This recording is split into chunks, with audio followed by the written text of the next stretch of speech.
Hello, everyone, and welcome to the other side of the news. Today, we look at the Wall Street Journal for Monday, July 13th, 2020. First up, U.S. cases jump, hit a record in Florida. The virus has spread beyond the Sun Belt, leads experts to warn crisis risks turning uncontrollable. New coronavirus infections topped 15,000 in Florida, the largest one-day increase in any state since the start of the pandemic. While more than half the U.S. states, including some that avoided a significant surge in the spring, were reporting steady climbs in new cases on Sunday.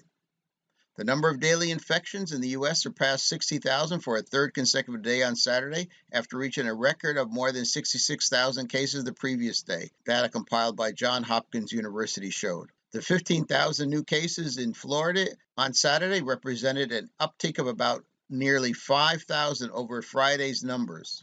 The state, which has seen a surge of cases in recent weeks, hasn't topped 12,000 new cases on any data since the start of the pandemic.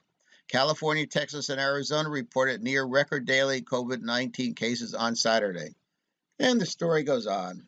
We're battling COVID-19, but we're getting to a point where we can't just shut down and do nothing for the next few years. We have to protect ourselves and be careful. Moving on. Now, let's look at this. EPA. The Environmental Protection Agency holds to its cap on ozone emissions. The Trump administration plans to retain a national limit of 70 parts per billion for the pollutant ozone, the standard set by the Obama administration 5 years ago after business groups fought tougher standards. The Clean Air Act requires the Environmental Protection Agency to review ozone, soot, and a handful of other named pollutants every 5 years, with a mandate to consider only the latest science on public health and not the cost of the implementation. Well, that's an interesting mandate. Major cities see violent crime soar.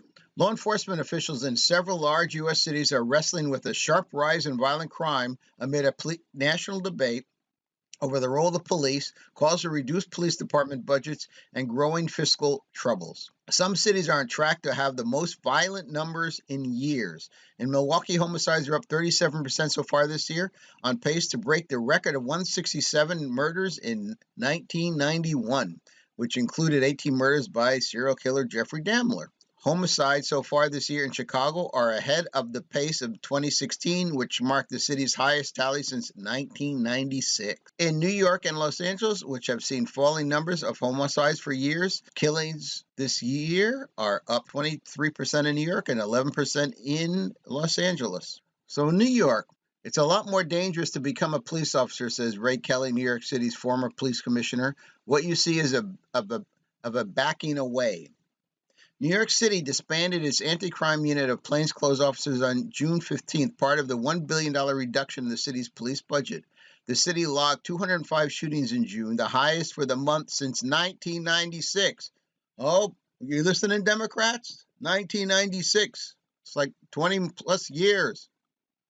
Police cited the release of some prisoners from Rikers Island amid coronavirus concerns and bail changes that went into place earlier this year. Yeah, I mean, New York and the city and state are just screwing up everything, and they don't seem to care because it's only poor people affected. Don't worry.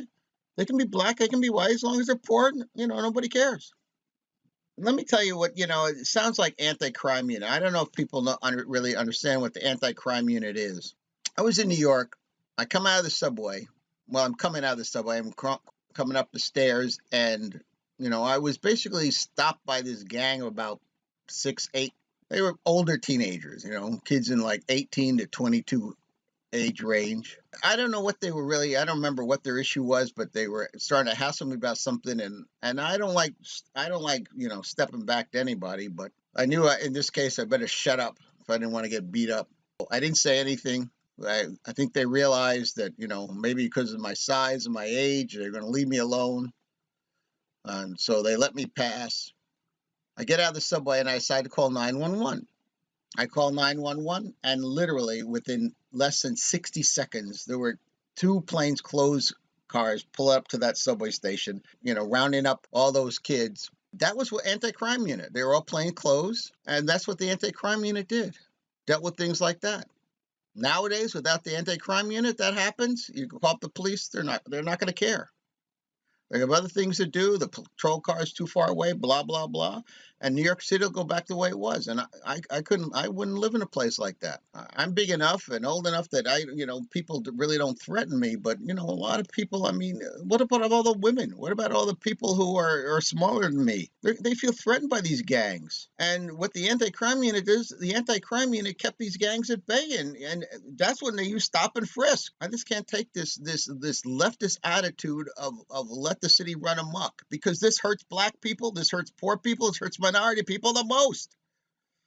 Thank you, NYPD Anti-Crime Unit, for all your hard work and your service and your sacrifice for all these years and keeping New Yorkers safe. May God bless you. DeVos backs push to reopen schools.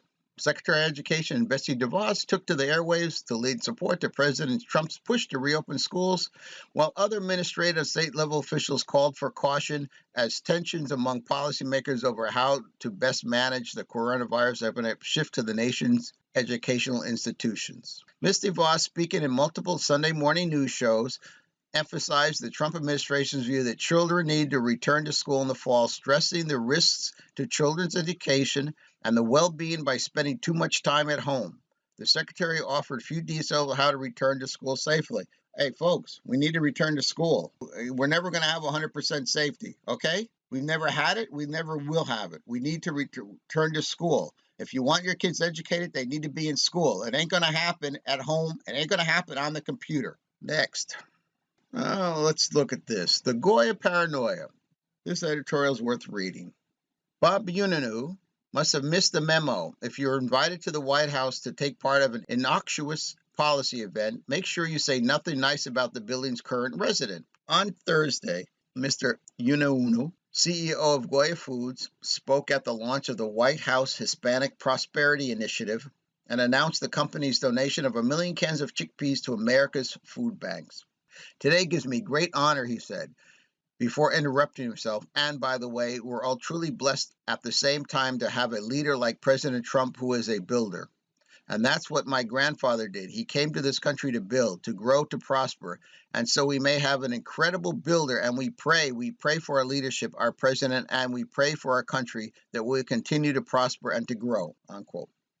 Progressive VIPs lit up social media with denunciations and calls for a boycott of Goya, the largest Hispanic-owned food company in the country.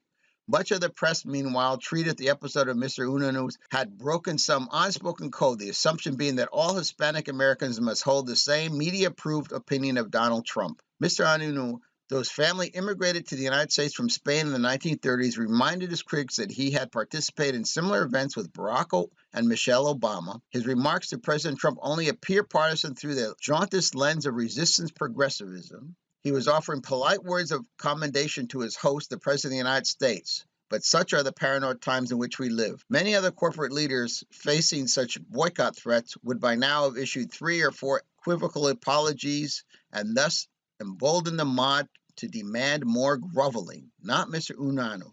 I'm not apologizing, he said on Friday, and why should he? I heard about this a few days ago, but I didn't read the details. I didn't know what he said. I thought he said something terrible. This is unbelievable that he said nothing. He basically said, yeah, he likes Trump, and they attack him like this. It's just unbelievable. What happened to free speech in this country? We don't believe in free speech anymore? Well, folks, thanks again. Thanks for watching The Other Side of the News. Please remember to subscribe. Please feel free to leave comments. And until tomorrow, bye-bye.